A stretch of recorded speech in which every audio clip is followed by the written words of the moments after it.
Hey, what's going on everybody? Mobalytics jungle expert Ryan Flares Doyle here, and I hope everybody's having a fantastic morning, day, night, whatever time of the day you're watching this. It's finally the Worlds patch, which if you think about it, there's only a little under 2 months left of the regular season for solo queue. Now, don't panic. I got you covered as our Mobalytics tier list for patch 10.18 has got all your LP gains bundled together with a nice little bow on top. Starting us off in the top lane, our starting S tier roster will be Shin, Jax, Urgot, and Fiora, with our god tier Adarius and Garen. As for the changes to the list, we have Renekton falling from S to A tier as his current matchups at around gold elo aren't doing so hot, resulting in him dropping down a tier. And Mordekaiser will also fall from S to A tier as well, as he just isn't cutting it right now against matchups like Fiora, Jax, Garen, and Darius. Set drops from B tier from A tier as Riot really doesn't want to see Set in the support or jungle role. Top is kinda iffy now thanks to his changes, making him want to opt to build more damage than tanky stats, and it's probably why he's going to fall out of pro play favor.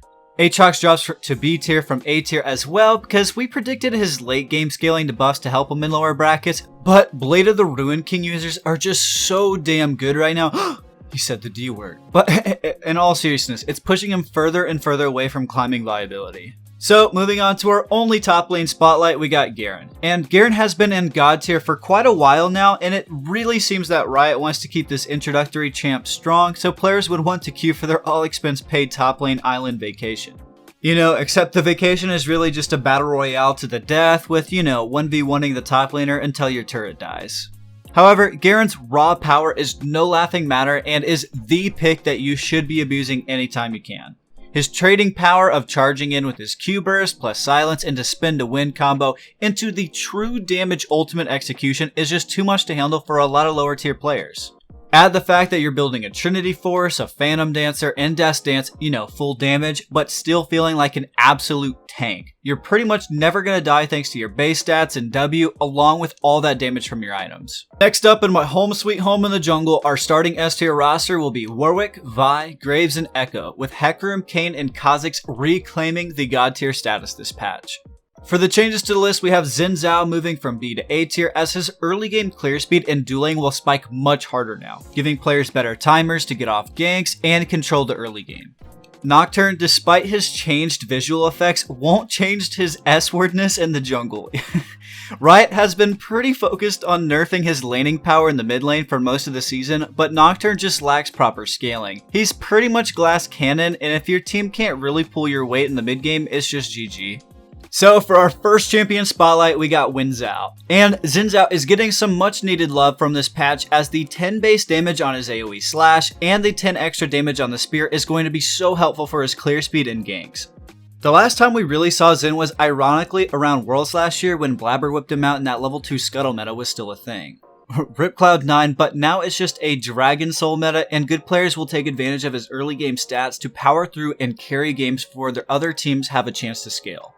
Xin has some pretty good matchups currently into Nidalee, Kindred, J4, Lee Sin, Rengar, Evelynn, Graves, and Lilia, and this is because of his synergy with Halo Blades, his most winningest keystone, allowing him to burst down the enemy with empowered autos and land all his damage since he'll get the knock up nearly instantly.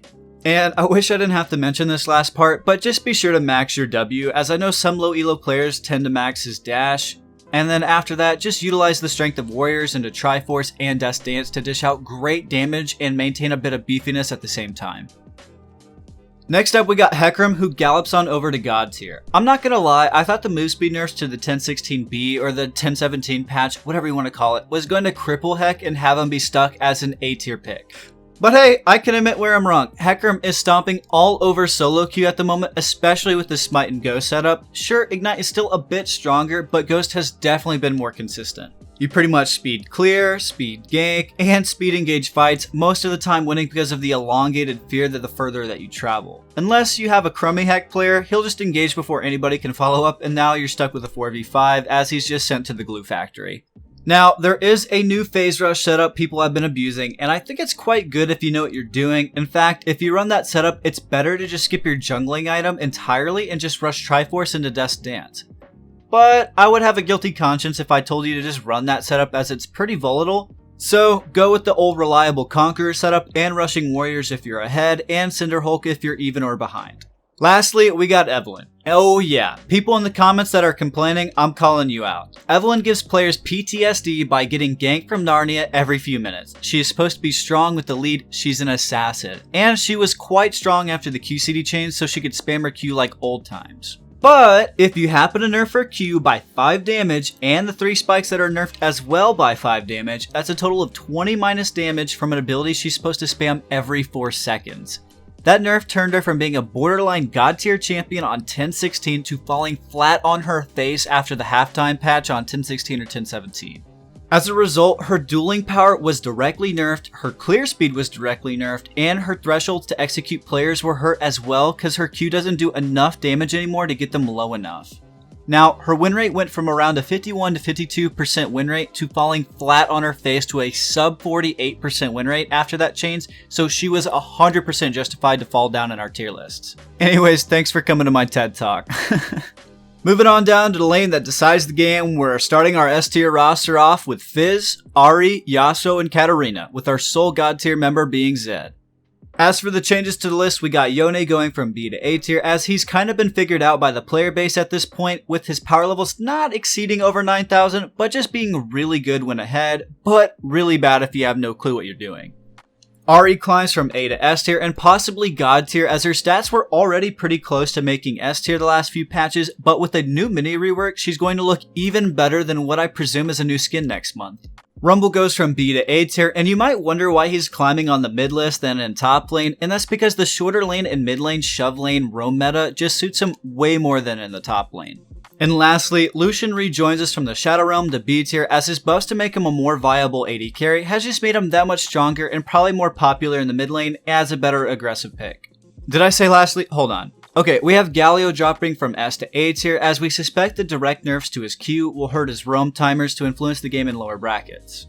We have Malzahar dropping from A to B tier, as it takes far too long for him to start coming online, and much better champions can just outshove him in the early game.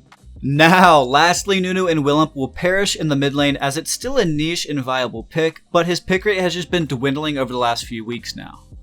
So that brings us to our first mid lane champion spotlight, and that's Ahri. Like I mentioned earlier, Ahri got a nice little mini rework, with her Q passive being her new passive, which means that she can proc that nice little sustain on all of her abilities now. And now her W's and execute to minions below 20% HP, practically helping her farm a bit better, but now it gives you a burst of movement speed on activation, helping you position much easier to land those devastating charm combos. I'd say now with the newly gained movement speed, Glacial Augment is your go-to for this patch. Just pop your GLP, use your W to get into a comfy position, land the pretty much guaranteed charm because they're as slow as molasses, and blam! Easy full damage Q and surely a kill if your ult's up. And if you just physically can't bring yourself to run Glacial because you have morals, just take Electrocute, but opt to take GLP over Ludens, as I'm sure that's a decent compromise.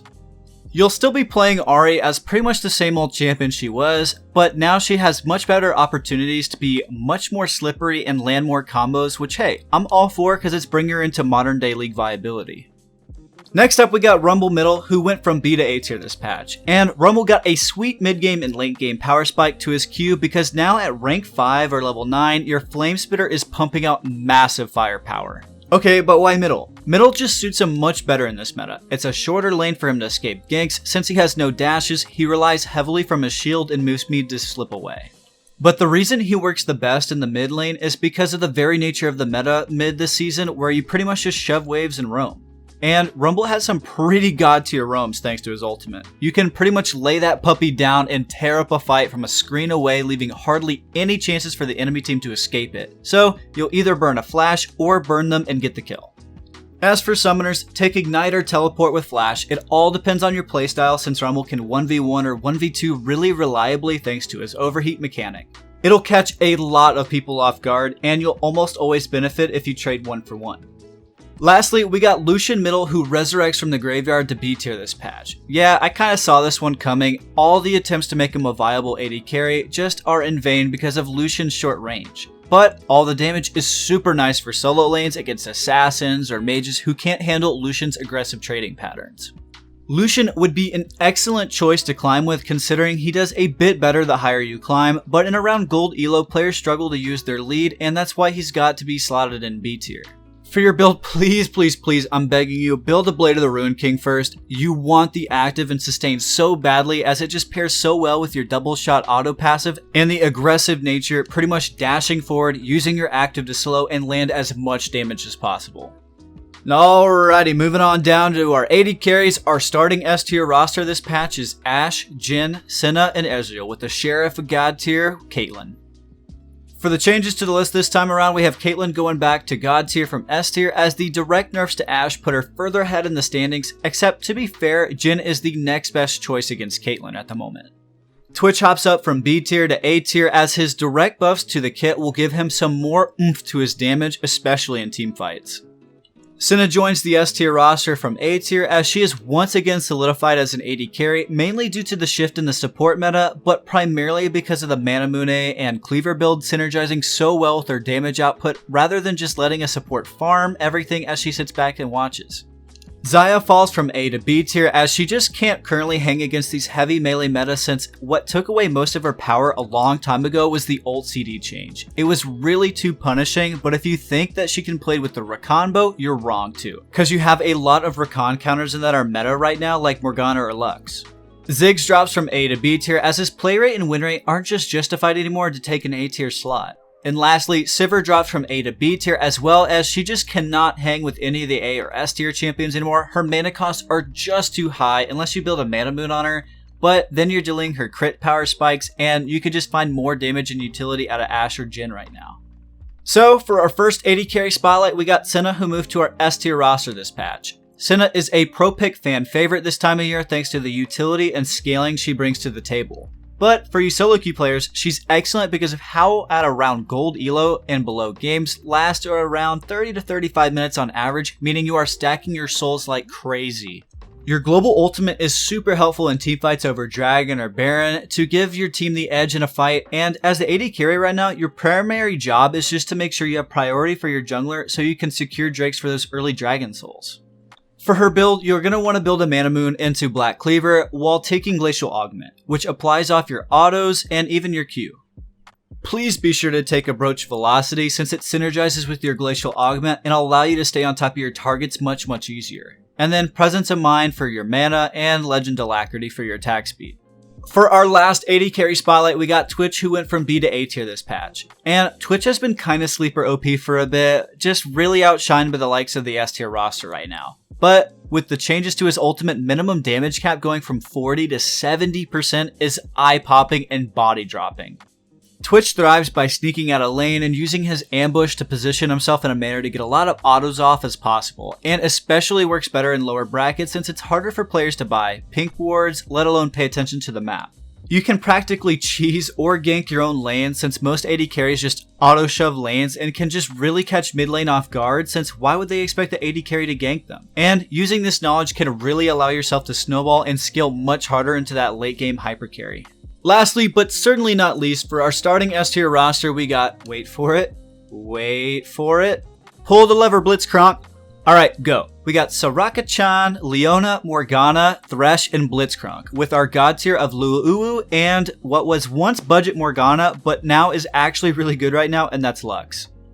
As for the changes to the list, we got Lux going from A to god tier, as her pure utility and burst damage is just outshining everybody in the support role right now. Sona moves from A to B tier, as we reacted a bit harshly last patch, as her nerfs were just a knee-jerk reaction from our end, but her win rate stayed steady, and so she's justified in staying as an A tier pick. Pantheon goes up from B to A tier as a really nice pocket pick in the support role. With his aggression, tower dives, point-click CC, roaming, he's got everything needed to make plays for his team and win games easily. Senna drops from S to A tier, as her support style of play is getting a little outmatched by other enchanters like Lulu or Lux, and she's just better off as an AD carry at the moment anyway. And lastly, why do cows have hooves? Cause they lactose. Or in Alistar's case, he lacks critical information, and it is just not measuring up against other tanks like Nautilus or Leona, and is getting peeled too easily against other enchanters like Morgana or Lux.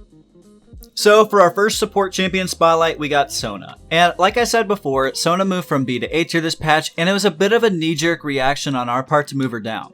She is still one of the best late game scaling supports, and she went from just building mostly AP and damage to just to her normalized support items like Athene's into Ardent Censer.